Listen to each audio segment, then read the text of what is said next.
com o professor Marco Aurélio. Muito bem, professor Marco Aurélio Freire já está conosco e o primeiro tema da coluna painel de hoje é a presença do presidente Luiz Inácio Lula da Silva em Marcha dos Prefeitos. O Lula foi vaiado pela terceira vez neste evento. Desculpa, mas já pode pedir música no Fantástico. Bom dia, professor. Olha, bom dia, Vitor, bom dia, Renata, bom dia aos ouvintes do Manhã Cidade. Realmente, no mesmo evento, foi vaiado 3 vezes. E tem mais. Na abertura, quando anunciaram o nome dele, no comecinho do discurso, no meio do discurso e ao final do discurso. Ele foi vaiado pelas 3 vezes. Antes, durante e depois. Exatamente, né? Para deixar claro o porquê, né? O público lá deixou claro, né? Claro que houve também aplausos, mas as vaias se sobressaíram, isso foi muito claro. E o interessante é que estava lá, além do Lula, estava também o Davi Alcolumbre, que é presidente do Senado, o presidente da Câmara, Hugo Mota, Gleisi Hoffmann, por exemplo, também estava lá, até porque era um evento que o governo federal tinha muito interesse, né? De aproximação com os prefeitos. Prefeitos de todos os partidos do país estão nessa marcha, justamente para cobrar mais recursos do governo federal, uma aproximação com o governo federal maior. Em resposta às vaias, Lula disse que é o presidente que consegue realmente se aproximar dos prefeitos. Ele disse que o governo dele não discrimina nenhum prefeito, independente da afiliação partidária. E quem saiu em defesa do Lula foi o José Guimarães, que é do PT do Ceará. Ele ele é o líder do governo na Câmara dos Deputados. Ele disse o seguinte, ele foi para o X, né, o antigo Twitter, ele disse que as vaias existiram, mas foram muito mais aplausos, que seria até fake news dizer que as vaias se sobressaíram, né, e que numa democracia realmente a imprensa é livre, mas não pode haver mentiras. Então ele foi ali em defesa do presidente, dizendo também que o presidente é democrático por causa, né, que o presidente atende todos os partidos.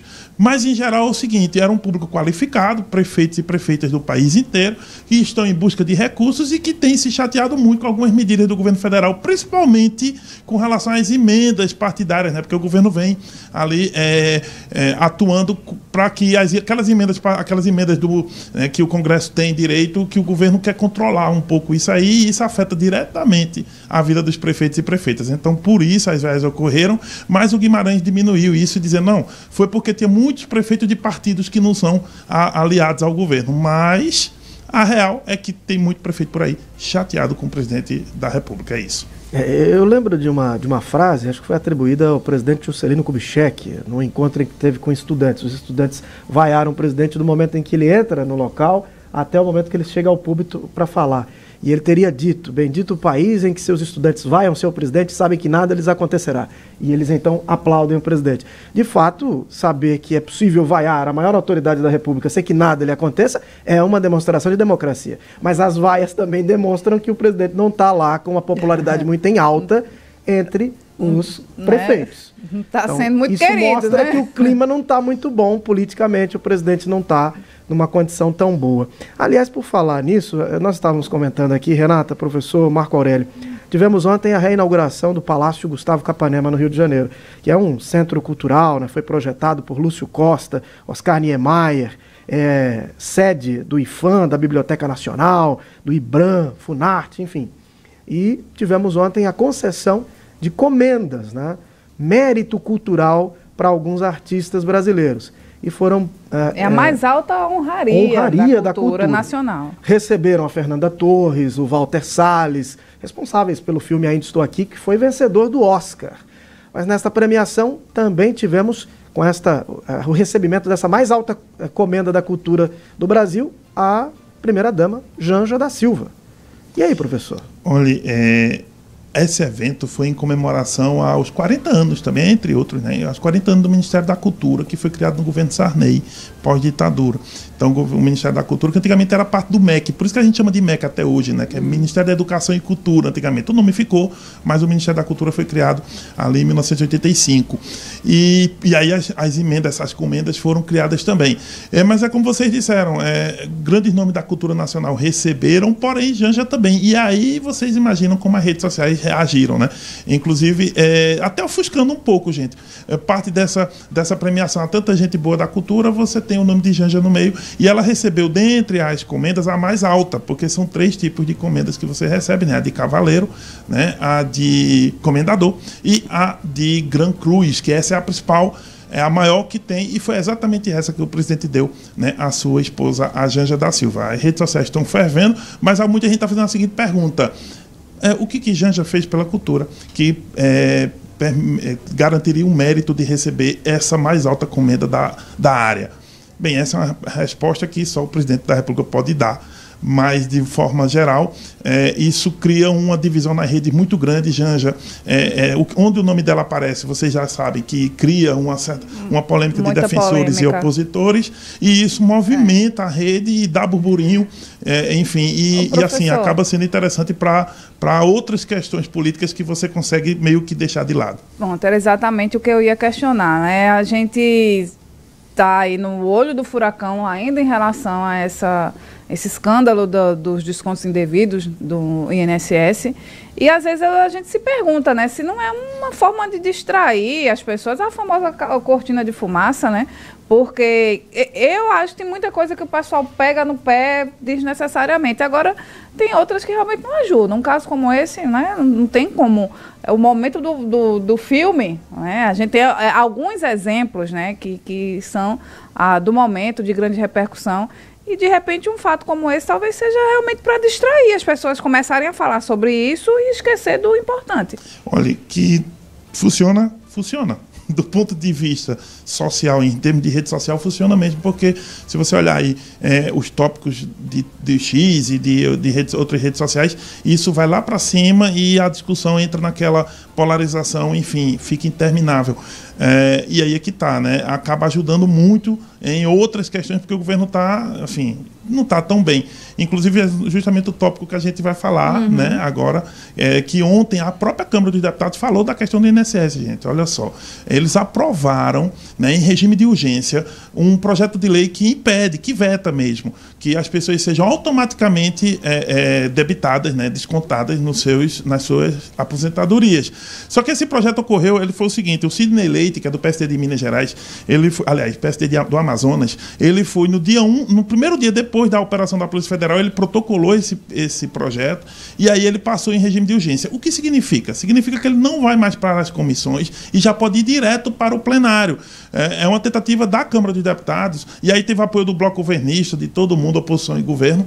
É uma tentativa da Câmara de dar uma resposta a essa questão do INSS em termos legais. Agora, vai para o plenário, ele se juntou inclusive a 52 outros projetos que já existiam, para vocês verem. Essa questão do INSS ela já existia, só não se falava, né? 50 projetos estavam lá, né, impedindo isso. Eles vão ser juntados todos, vai direto para o plenário, passando na Câmara, vai para o Senado, e aí o Senado também pode abrir um regime de urgência.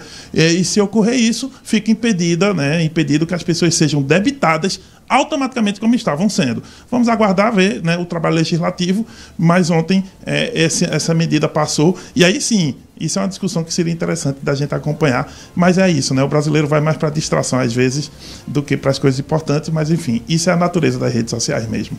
O governo deve concordar com essa tramitação. Ontem o ministro da Advocacia Geral da União, Jorge Messias, disse que o custo-benefício desses descontos está muito abaixo do esperado. Então, vale mais a pena que não haja desconto do que continuar com eles. Então, acho que o governo também deve apoiar essa medida a partir da fala do ministro Jorge Messias.